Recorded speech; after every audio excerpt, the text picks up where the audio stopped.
Fala pessoal, bem-vindos ao nosso Discipulado Bíblico Online. Que bom ter você por aqui. Um salve especial para todo mundo que está no chat conosco. É uma alegria muito grande ter você, não só hoje, mas no decorrer das semanas. Nós estamos estudando a carta aos Gálatas.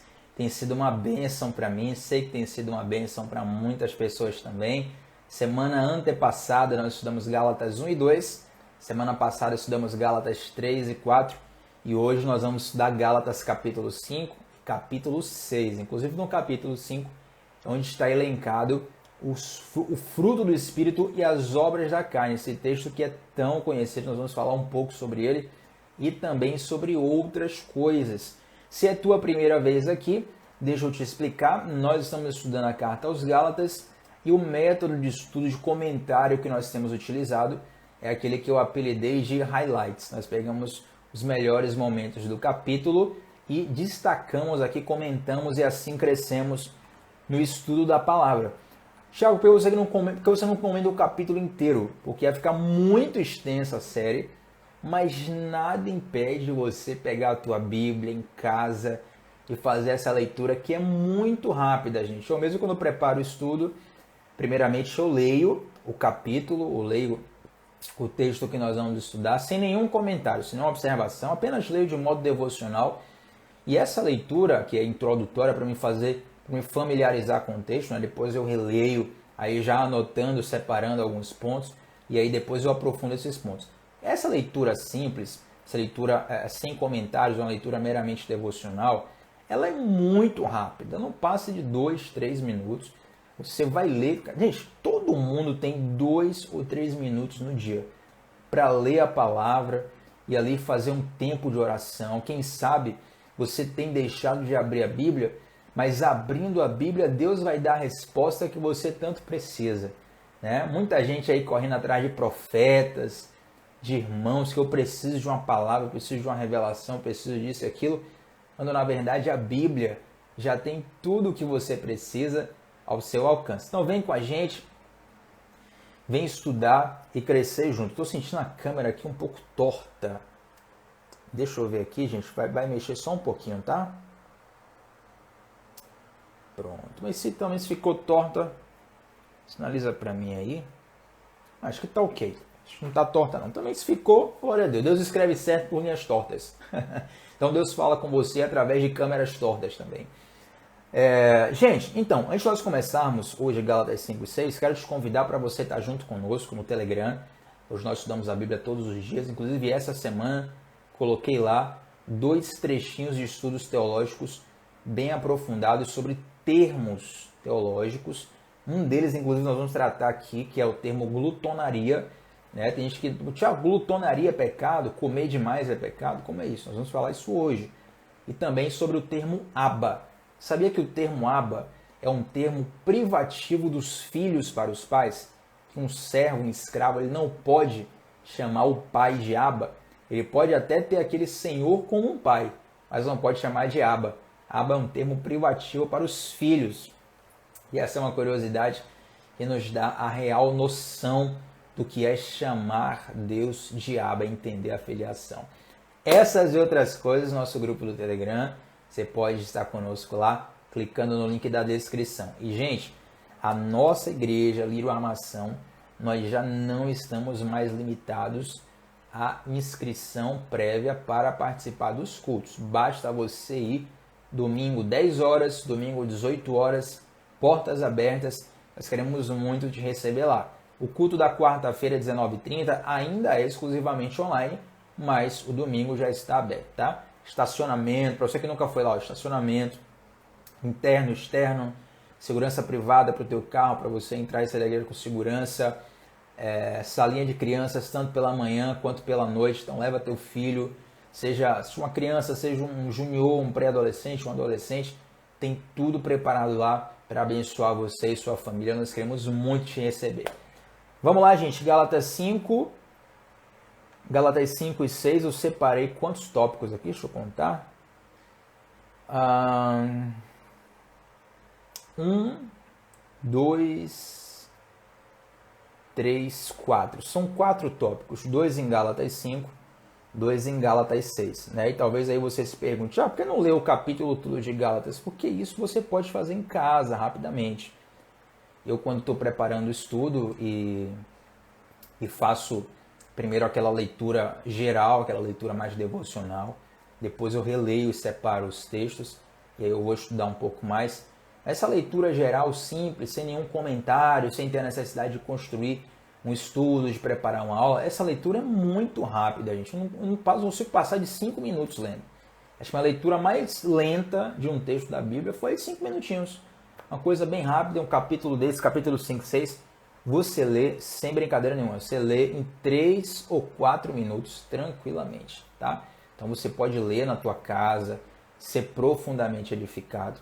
Mas eu separei aqui alguns tópicos que vão corroborar com um entendimento global desses capítulos. Primeira parte que eu quero ler com você, e vem com a gente no chat, vem deixando like no vídeo, vem participando, cooperando, porque nós crescemos juntos.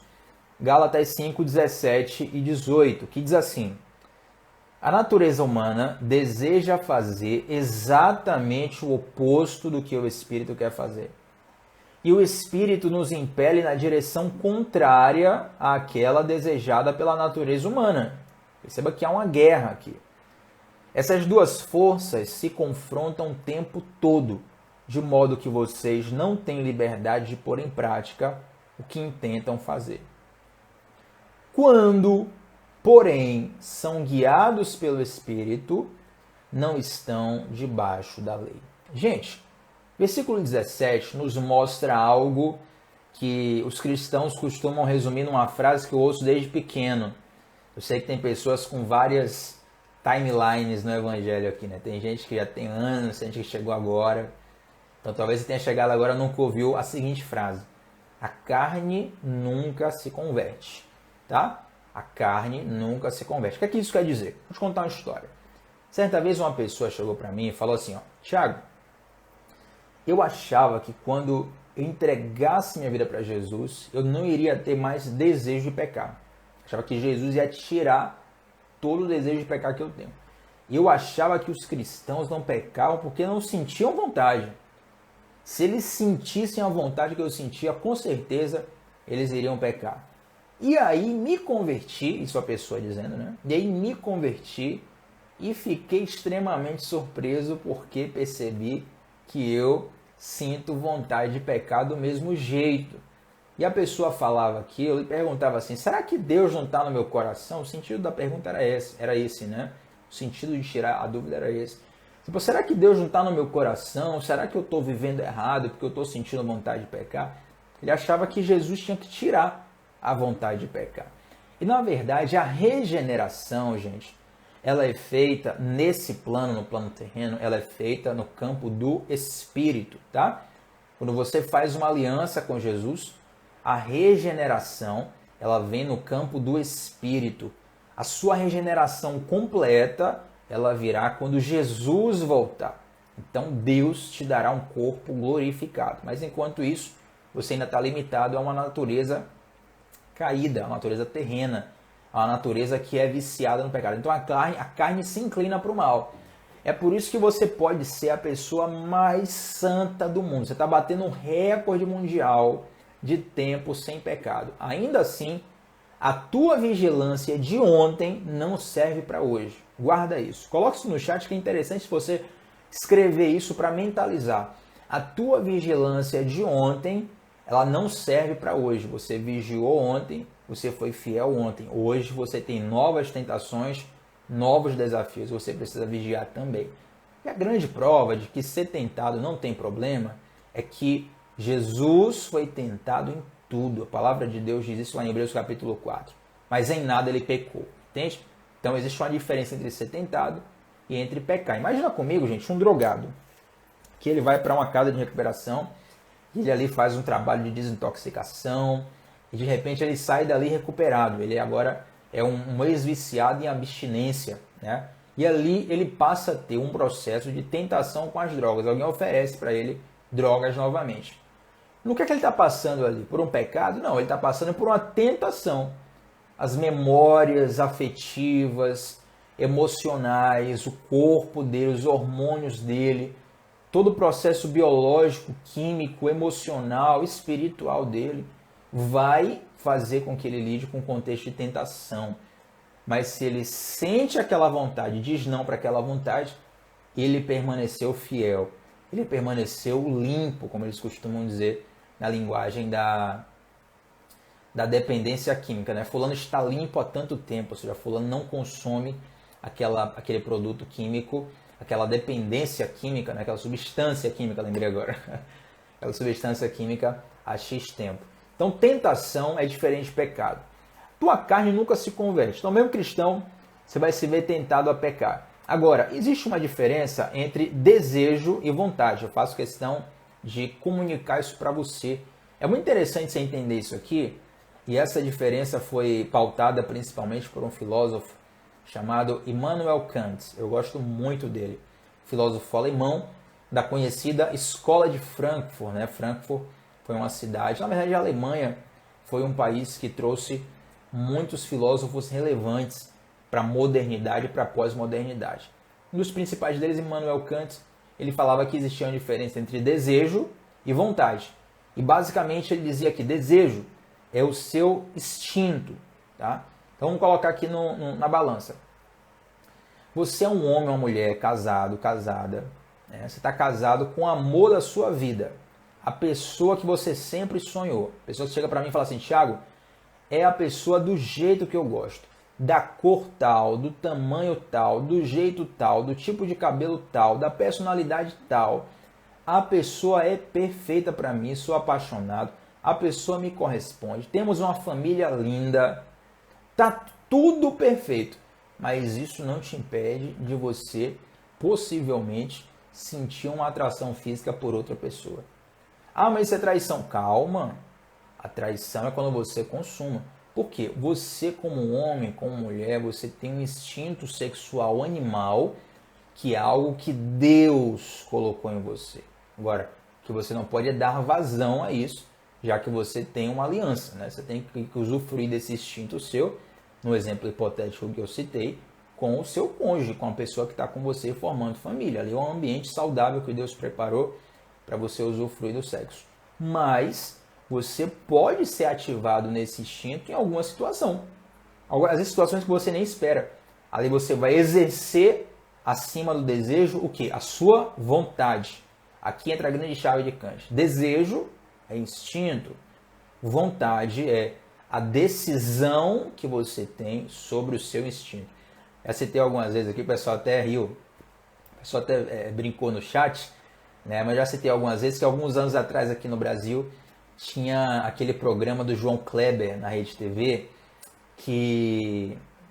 Poxa, eu esqueci o nome agora, porque ele tinha um nome aqui no Brasil e tinha um nome em Portugal. Estou lembrando o nome do programa em Portugal. Em Portugal o nome era Fiel e Infiel, né? E basicamente esse programa ficou muito conhecido aqui no Brasil. Basicamente, qual era a ideia do programa? Uma pessoa colocava o seu namorado, esposo, numa situação de tentação, né? E ali um ator, uma atriz, era pago para seduzir aquela pessoa. E a grande suspense do programa era se a pessoa iria trair ou iria ser fiel.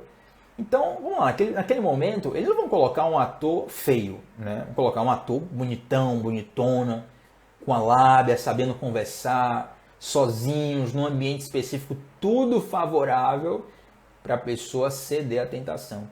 Mas eu já assisti um episódio daqui, eu lembro até hoje.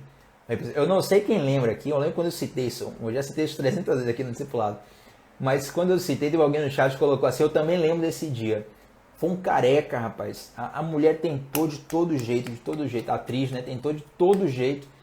E o cara, não sou casado, por favor, não. O cara resistiu até o ponto que ele constrangeu ela, falou, moça, eu não quero. Sabe, você está sendo inconveniente, isso e aquilo. Foi o único cara que eu vi que resistiu. Então, naquele momento, não é que ele não teve o instinto dele ativado, mas ele, sem sombra de dúvidas, colocou a sua vontade sobre o seu desejo. Então, a vontade é a decisão que você tem sobre o seu desejo. Então, sentir tentação, ok, todo mundo vai sentir sempre. Mas pecado, você pode resistir. Você pode colocar a sua vontade acima do seu desejo e tomar boas decisões em ambiente de tentação. Glória a Deus, gente. Pelo poder do Espírito, nós vencemos o poder do pecado. Até separei uma curiosidade aqui, para nós passarmos desse primeiro tópico, que é o seguinte. A palavra grega epithumia, E-P-I-T-H-U-M-I-A, epithumia, é traduzida por concupiscência. Você já deve ter visto essa palavra em algum trecho da Bíblia, concupiscência, que é usada no sentido de ansiar por coisas proibidas. A única maneira de triunfar sobre esses apetites é andar no Espírito. Tá? Você sozinho não tem força para governar toda a sua carne.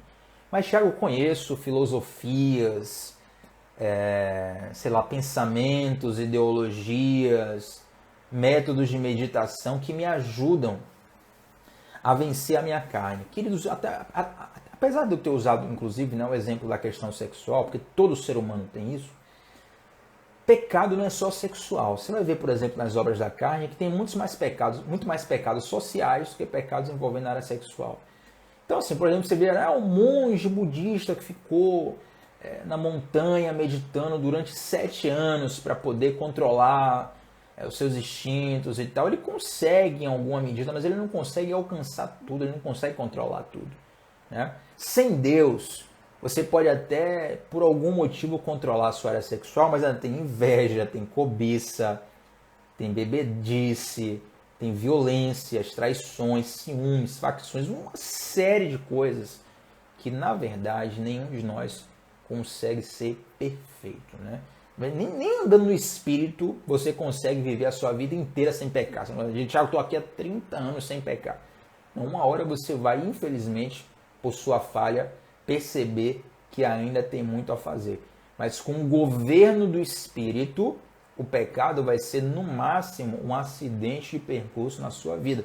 Nós vamos, inclusive, falar disso no capítulo 6 de Gálatas e mostrar como a igreja é uma comunidade terapêutica para nós ajudarmos uns aos outros no que tange a vencer o pecado e viver uma vida no Espírito. Tá bom? Quem está gostando aí, gente, diz amém no chat, vamos junto.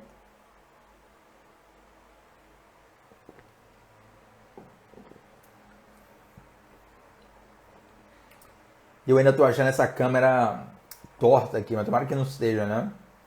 Mas Deus fala certo por câmeras tortas. Vamos lá. Segundo trecho que eu reservei aqui é Gálatas 5, do 19 ao 22. Esse 19 ao... Opa, peraí, eu coloquei errado aqui, deixa eu falar certinho. Peraí que eu anotei errado aqui, gente. Gálatas 5, do 19 ao 23. Tá? Gálatas 5, 19 ao 23, que fala das obras da carne e do fruto do Espírito. Vamos lá. Quando seguem os desejos da natureza humana, os resultados são extremamente claros. Imoralidade sexual, impureza, sensualidade, idolatria, feitiçaria, hostilidade, discórdias, ciúmes, acessos de raiva, ambições egoístas, dissensões, divisões, inveja, bebedeiras, festanças desregradas e outros pecados semelhantes. É interessante essa expressão, outros pecados semelhantes, porque esse não é um rol limitado, não é um rol taxativo, é um rol exemplificativo. Então vamos lá. E outras coisas, e outros pecados semelhantes. Repito o que disse antes: quem pratica essas coisas não herdará o reino de Deus. Então fala aqui de uma prática reiterada. Né? É claro que nós, como cristãos, nós podemos em algum momento cair, vacilar. E nós podemos sim, isso acontece com... Não vou dizer que acontece com todo mundo. Né? Quem sou eu? Não sei da vida de todo mundo. Mas acontece com quase todo mundo, inclusive em algum momento da sua vida, você cair em algo que você achava que era o fortão. Sabe? Você fala, não, isso aqui eu nunca vou fazer na minha vida. E de repente, você não vigia e é justamente naquilo que o inimigo te derruba. Mas vamos lá, versículo 22. Mas o Espírito produz este fruto: amor, alegria, paz, paciência, amabilidade, bondade, fidelidade, mansidão e domínio próprio. Não há lei contra essas coisas. Então o apóstolo Paulo, ele está tratando aqui no capítulo 5, gente, de uma vida. Ele está fazendo um comparativo de uma vida governada pela carne e uma vida governada pelo Espírito. E essa é uma excelente métrica para você medir a saúde da tua fé. Né? Tiago, como que eu faço para saber se eu estou realmente melhorando, se eu estou nos caminhos do Senhor, ou se eu estou piorando, se eu estou me afastando dos caminhos do Senhor? Então aqui é uma métrica clara, gente, para qualquer ser humano poder medir a saúde espiritual da sua vida conforme essas evidências. Então você observa as obras da carne, verifica o que tem sido recorrente na tua vida. Eu até citei a questão de muita gente focar só na área sexual, mas perceba, no verso 19 fala de moralidade sexual e sensualidade, só dois. E depois uma série de pecados que, infelizmente, dentro do cristianismo hoje, nós não prestamos atenção. Né? Se eu chegar para você e falar assim, olha, fulano caiu, o que é que você vai entender? Que teve algum pecado sexual envolvido. Mas existem outros pecados tão danosos quanto idolatria, feitiçaria, hostilidade, discórdia, ciúme, excesso de raiva, ambições egoístas, dissensões, divisões, inveja, bebedeira, enfim, uma série de coisas que servem para você medir. Quanto mais você pratica isso, mais aflorada está a sua carne. Né? Eu gosto da expressão acessos de raiva, porque quando é natural que em algum momento da vida você vai explodir de raiva por alguma coisa. Nem que seja seu time perdendo, mas você pode ficar furioso uma vez na vida. Mas se você é uma pessoa que recorrentemente está tendo acessos de raiva, está perdendo a saúde das suas emoções, está machucando, está ferindo quem está do seu lado, aí você precisa se atentar, porque isso mostra um descontrole, um desgoverno, né, dentro de você. E aí o Espírito Santo ele te faz frutificar. Nós temos aqui algumas evidências do fruto do Espírito, e perceba que não fala assim dos frutos, no plural, né? Fala do fruto. Então, quando o Espírito Santo entra na sua vida, a tendência é você crescer em cada um desses aspectos. Eu quero aqui, gente, citar dois, tá? Dois deles. Se fôssemos falar dos 9 aqui, aí só ia acabar amanhã. Mas, embora qualquer dia desse ia fazer uma vigília aqui, viu? Mas, vamos lá, eu quero citar dois, que são o primeiro e o último, amor e domínio próprio, dentre os frutos do Espírito, dentre o fruto do Espírito, né? Interessante você saber que não é frutos, é fruto, e muita gente compara esse fruto com a fruta, né? Então a fruta, pega um exemplo de uma fruta, as pessoas gostam muito de usar, por exemplo, a tangerina, para exemplificar o fruto do Espírito, porque a tangerina tem vários gomos, e é como se cada característica dessa fosse um gomo do mesmo fruto, é um bom exemplo. Aí as pessoas colocam esses 9 como um em cada gomo, né? Mas eu gosto muito de tratar o amor como se fosse não um gomo, mas como se fosse a casca, sabe? A casca que reveste todos os gomos do fruto. Por quê, gente? Porque a casca ela serve para proteger de contaminações e serve para garantir um bom desenvolvimento do fruto. Da mesma forma, o apóstolo Paulo vai dizer lá em 1 Coríntios, se eu não tivesse amor, ainda que eu falasse a língua dos anjos, de nada valeria. Você vai ver na carta, em Apocalipse capítulo 2, quando João vai... Eita Jesus, a língua embolou aqui agora, gente. Quando João vai escrever uma carta lá em Apocalipse 2, acho que é para a igreja de Éfeso. Aí já é Jesus falando por João, né? Jesus pede para João escrever aquelas coisas, então é Jesus falando. A igreja de Éfeso é uma igreja que recebe muitos elogios. Vocês são bons nisso, são bons naquilo, são bons naquilo outro, são bons naquilo outro. Só tem um problema. Vocês abandonaram o primeiro amor. Então, sem amor, o fruto apodrece. Quando você pega uma fruta sem casca, você já deve ter visto alguma fruta que está na árvore e aí algum animal chega e começa a comer o fruto e deixa lá. Né? Então, aquele fruto fica ferido e naquela ferida ali vai ser o acesso para diversos vermes entrarem, corroerem o fruto e até estragarem o fruto. Então, se você não está revestido do amor, você precisa se revestir do amor. Se você não está revestido do amor, toda a sua vida é estragada. Ah, Tiago, mas eu tenho talento para tal coisa. Querido, Deus está te perguntando, e o amor? Não, Tiago, mas eu sei fazer isso com excelência. Que bom, bacana. Mas você precisa frutificar em amor. Então verifica qual está sendo o nível de amor na tua vida, porque o amor é justamente a casca desse fruto do Espírito. E aqui eu quero destacar também o domínio próprio, né? Nós temos ali os gominhos da fruta, da tangerina. Eu falei que o amor é a casca do fruto, que reveste todo o fruto, porque o amor precisa perpassar por tudo, absolutamente tudo. E você tem o domínio próprio. O domínio próprio, gente, é como o talo, tá? O domínio próprio é o talo da fruta que liga a fruta à árvore. Por quê? Porque no momento que você corta o talo, no momento que você tira o domínio próprio, aquela fruta ela vai morrer. Ela vai morrer. Ela vai cair no chão, ela vai se machucar. E ela não vai receber mais os nutrientes, a seiva daquela árvore. Então ela vai morrer. Da mesma forma, sem domínio próprio, você estraga tudo o que Deus tem para a sua vida. Sem domínio próprio, você até com amor, Tiago, até com amor, mas sem domínio próprio você estraga tudo que você tem, você se desconecta de Deus. Tem uma passagem, gente, Provérbios 25, 28, que fala assim, ó, Provérbios 25, 28.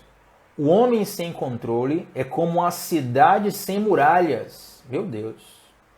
O homem sem controle é como uma cidade sem muralhas.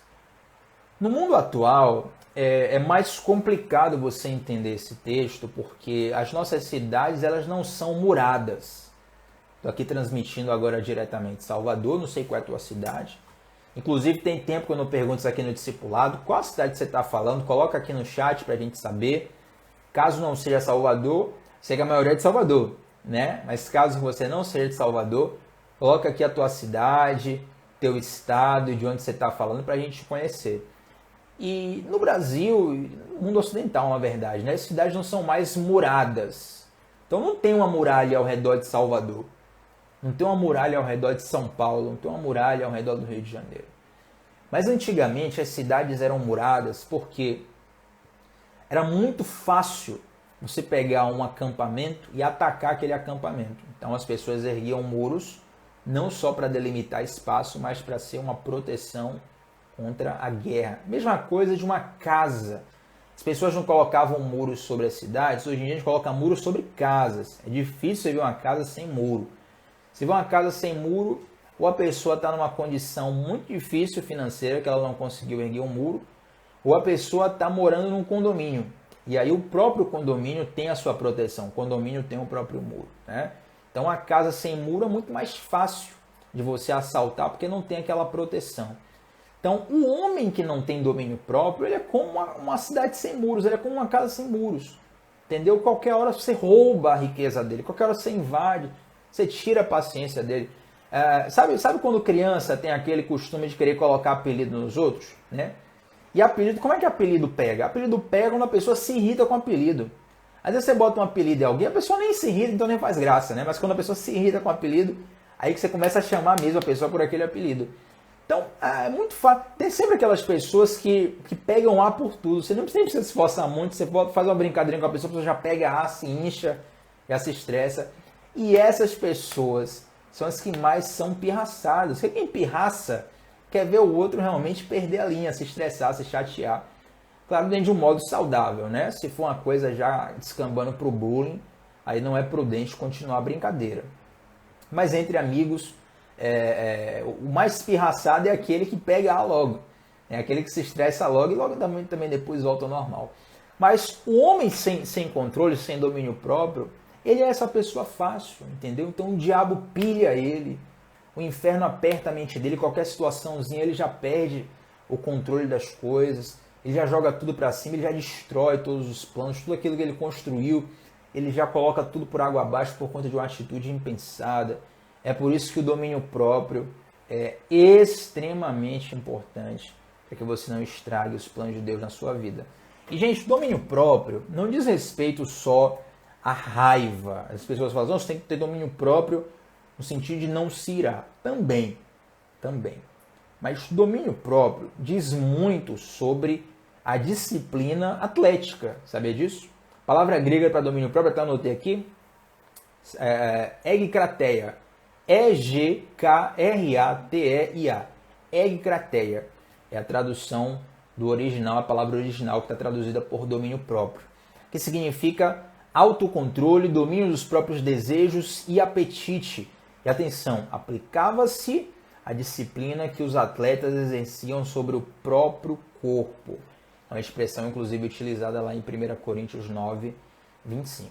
Então, essa autodisciplina que um atleta de alto rendimento tem é justamente esse domínio próprio que você recebe do Espírito, e o Espírito vai desenvolver em você para que você seja um cristão de alta performance, digamos assim. Né? Quem já ouviu falar em atletas de alta performance? Então você pode ser um cristão de alta performance. Alta performance no Evangelho é você obedecer a Deus, ser fiel a Deus, sabe, estar debaixo dos caminhos do Senhor. Então, o Senhor Deus, ele quer te dar essa ferramenta do domínio próprio e ele dá através do Espírito. E uma vida no Espírito faz você frutificar no domínio próprio. E, gente, eu gosto muito de estudar psicologia esportiva.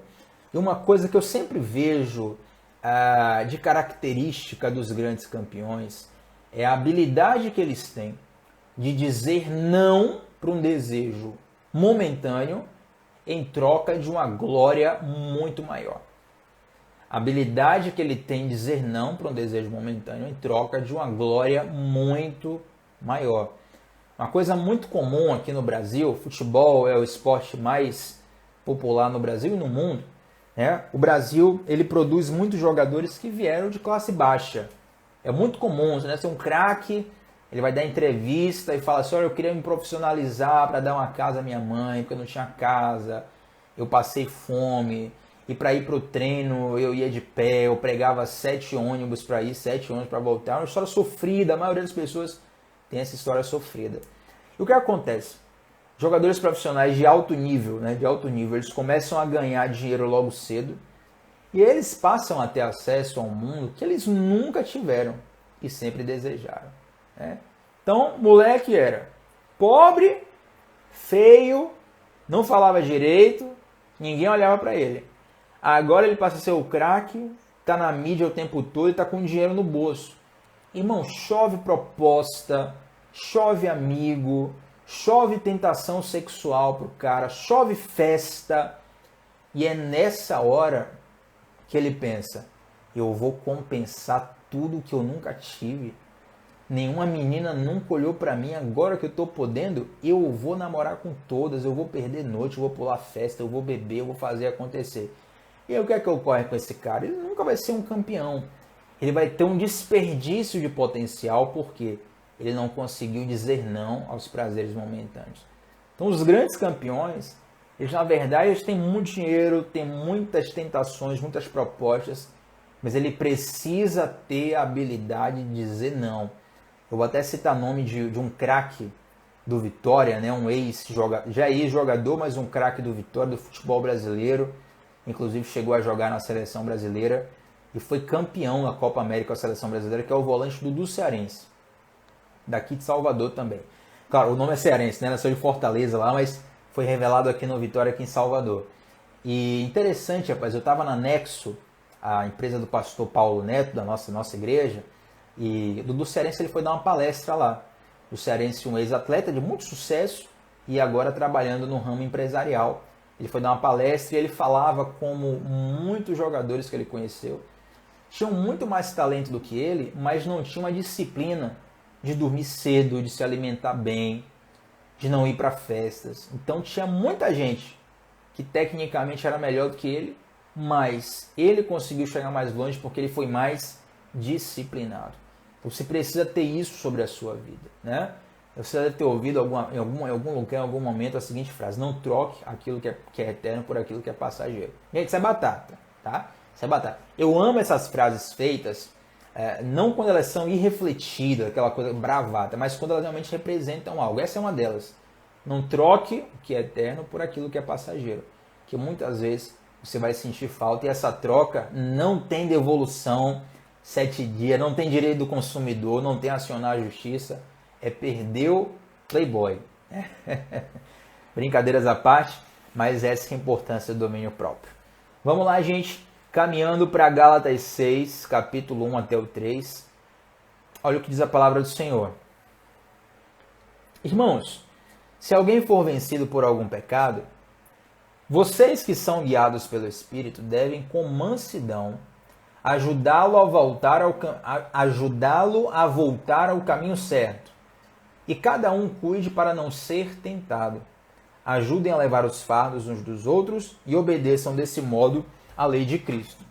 Se vocês se consideram importantes demais para ajudar os outros, estão apenas enganando a si mesmos. Meu Deus do céu. Gálatas 6, versículos 1 ao 3. Gente, esse texto é aquele que eu citei lá no início, e deixa like no vídeo para que esse vídeo chegue para mais e mais e mais pessoas. E vem com a gente. Esse texto é aquele que eu citei lá no início, quando nós íamos falar sobre igreja como uma comunidade terapêutica, tá bom? Porque um dos grandes motivos da frustração de quem entra na igreja são pessoas que entram na igreja achando que quem está na igreja é perfeito. Quem está na igreja não erra, quem está na igreja não falha. E aí quando você vê as pessoas falharem, as pessoas te machucarem, as pessoas te abandonarem, você não sabia que era assim. Você se frustra, se machuca e acaba muitas vezes saindo da igreja, e o diabo usa isso para até te afastar do próprio Deus, né? Isso é uma coisa muito triste. Mas você precisa entender que igreja é um paralelo que eu faço com academia. Academia. Vamos lá, você está fora de forma, você vai para academia. Aliás, quem está fora de forma e vai para academia aí, gente?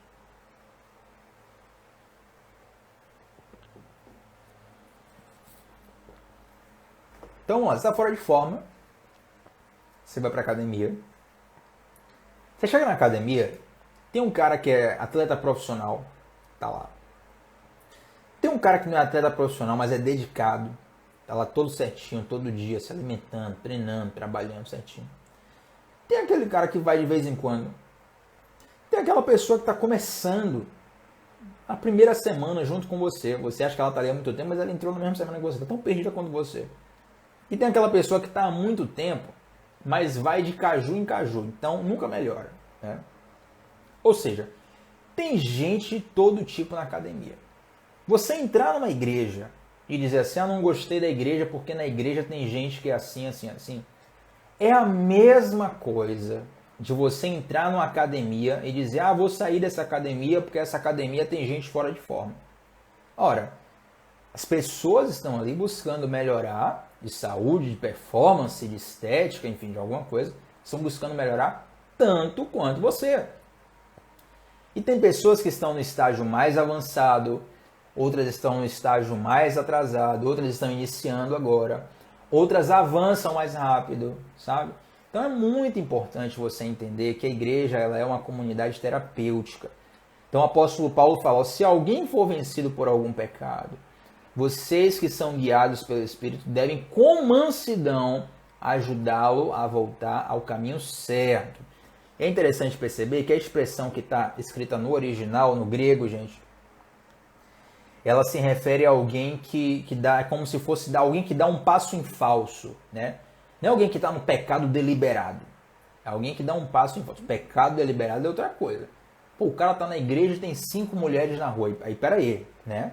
O cara já tem 5 anos de igreja, não é possível que ele nunca aprendeu que esse estilo de vida é errado. Então, isso é uma outra pegada, um outro tratamento. Mas a pessoa, ela está ali firme o tempo todo, caminhando, buscando, tal. De repente, por algum motivo que nós não sabemos e muitas vezes nem nos cabe, né, a vida da pessoa, por um motivo a pessoa vacilou, a pessoa caiu, a pessoa fraquejou. Aí, normalmente, o que acontece na maioria das igrejas, as pessoas caem matando em cima e a pessoa acaba de morrer, acaba toda ferida, se entregando ao pecado.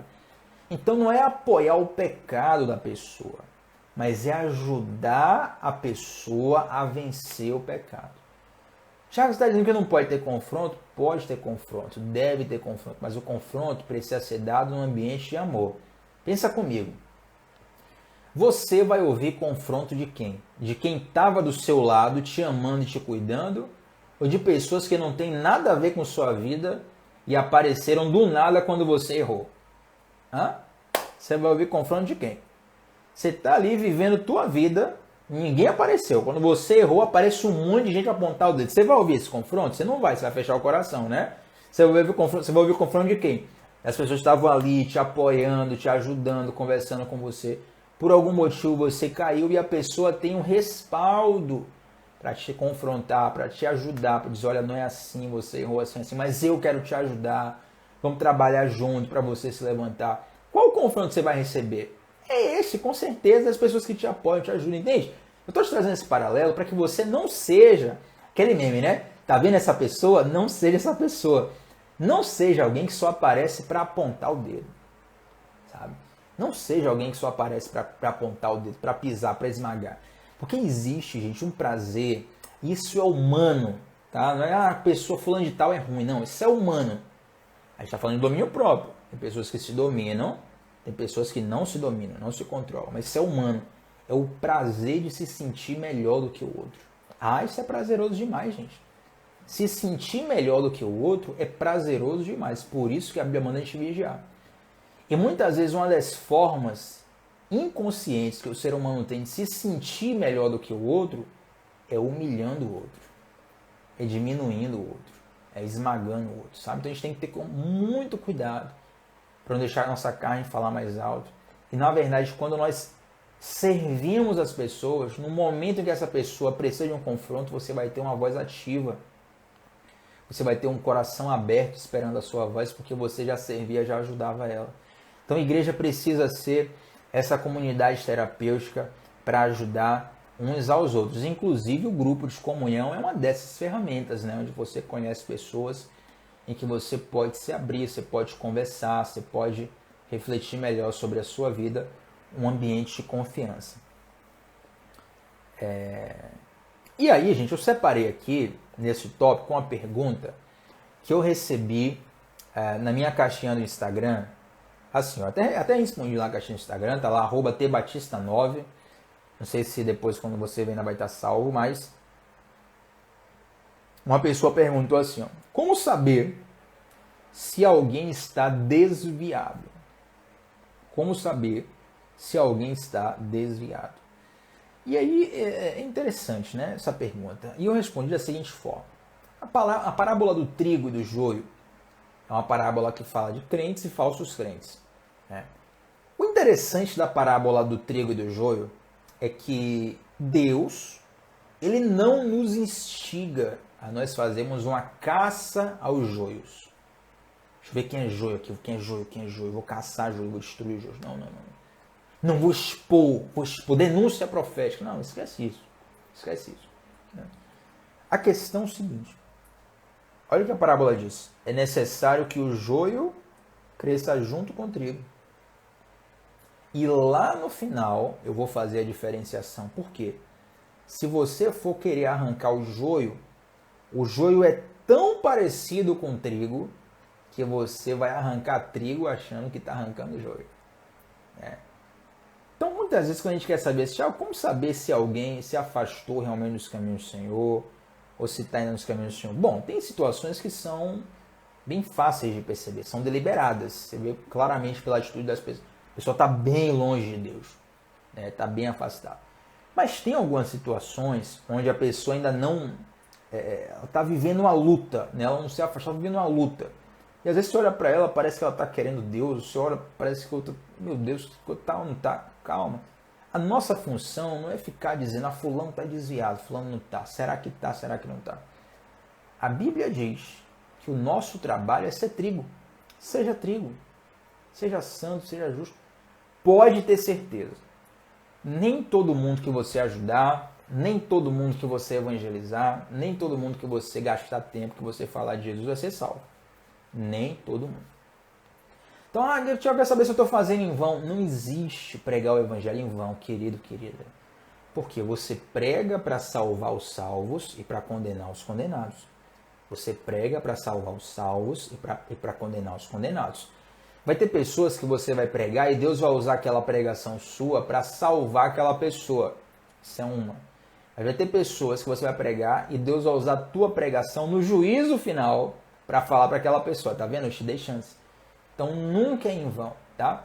Então, o nome de Jesus é muito cruel e é muito ruim, né? Você viver num ambiente de caça às bruxas.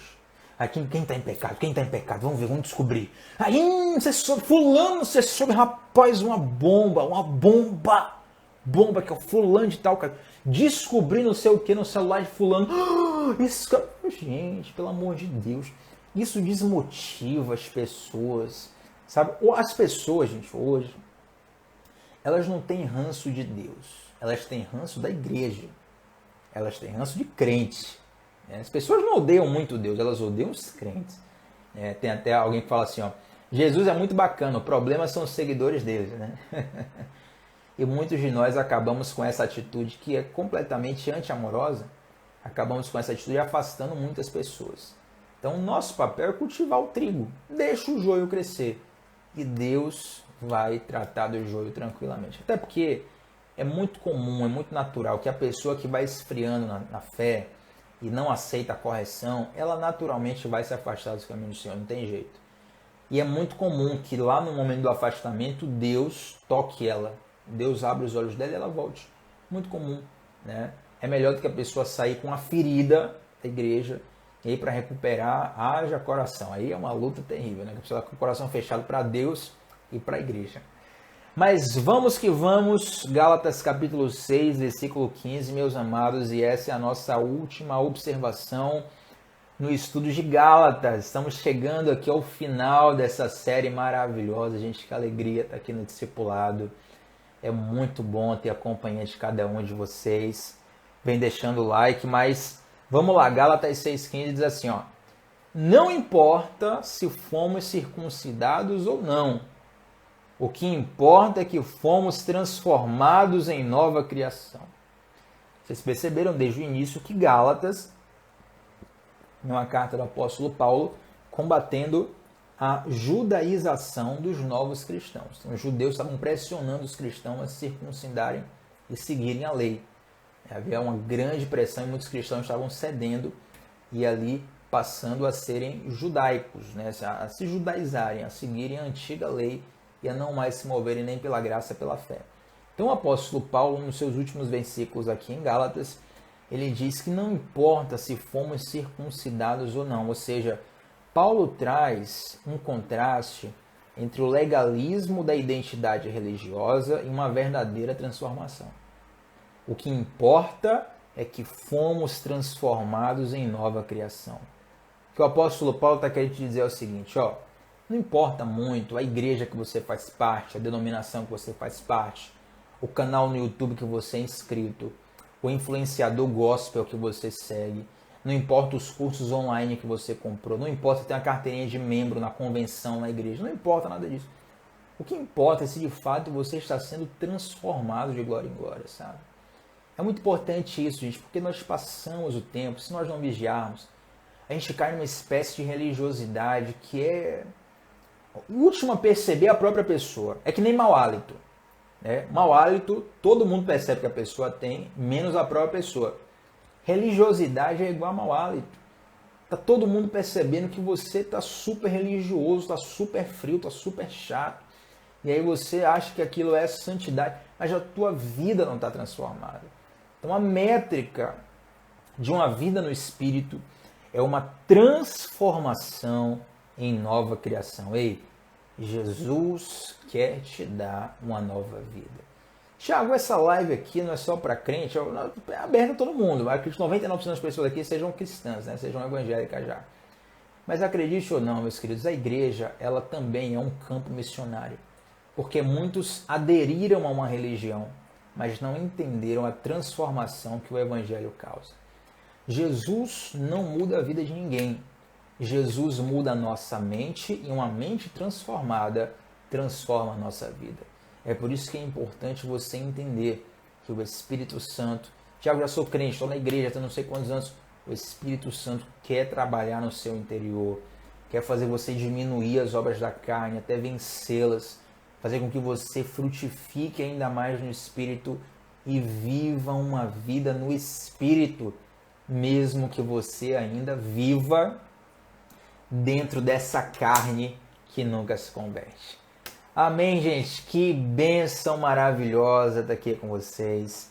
Agradeço muito a presença de todos. Vamos fazer uma oração para a gente fechar esse estudo aqui em Gálatas. Pai de amor, te agradecemos por essas 3 semanas mergulhando na carta de Gálatas. Eu oro, Senhor, por uma profunda transformação nas nossas vidas. Queremos ser cheios de Ti mais e mais e mais e mais. Ó Deus, nos ajuda pelo Teu Espírito a crescermos em graça, Senhor. Não queremos viver um legalismo, uma religiosidade barata, mas uma vida de transformação profunda que só o Senhor pode dar. Nos ajuda em nossas fraquezas e nos faz sermos ajuda do alto para as pessoas que estão caindo nas suas fraquezas. Ó Deus, nos transforma de glória em glória, nos dá entendimento, maturidade, discernimento. Eu te agradeço por esse tempo de aprendizado. Em nome de Jesus. Amém. Glória a Deus, gente. Antes de você sair, faz um print, um bumerangue. Na verdade, você comenta nesse vídeo, no final do vídeo, deixa um comentário, porque isso é muito bom para engajar. Deixa like no vídeo. Vem para o nosso grupo no Telegram, estudar a Bíblia todos os dias.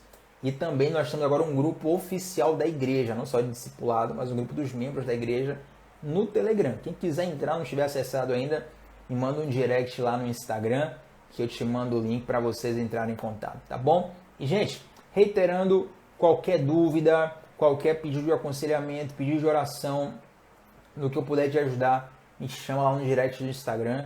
É a rede social que eu mais tenho facilidade de ver e respondo com mais brevidade, né? Será uma bênção para mim ser canal de bênçãos para você, tá bom? Deus abençoe profundamente. Shalom no coração. Até terça que vem, 21 horas, gente. Tchau, tchau.